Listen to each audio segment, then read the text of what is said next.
Takže, pane intimní. Tak, to je buzno? Ne. Jste gay? Ne. Jste homosexuál? Ne. Pane, měl jsi někdy sex? Jo. A ty? To bych chtěl vědět. Kromě smášivky. Měl jsi někdy orgasmus? Bylo to vaše ruka? Na tu otázku nebudu odpovídat, pane. Měl jsi někdy orgasmus? Ani nevíš kolikrát, baby. Já jsem kluký buzno jedno. Takže ty jsi buzno, když ty... Ano, pane intimní ukázal na Ale tvář. Ano. měl jsi někdy správný sex, nejenom s rukou. Ale jo. A s kým mě znám zajímalo?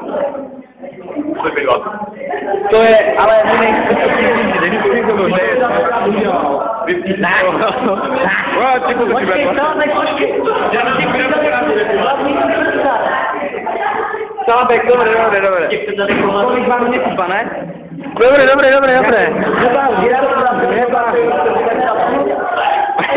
Centimetry, jo? Je vaše velikost průměrná?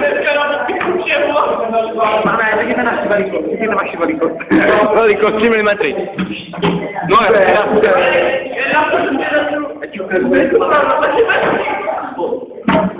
Když jste neodpověděl na velikost, že na to znamená, že to ještě menší.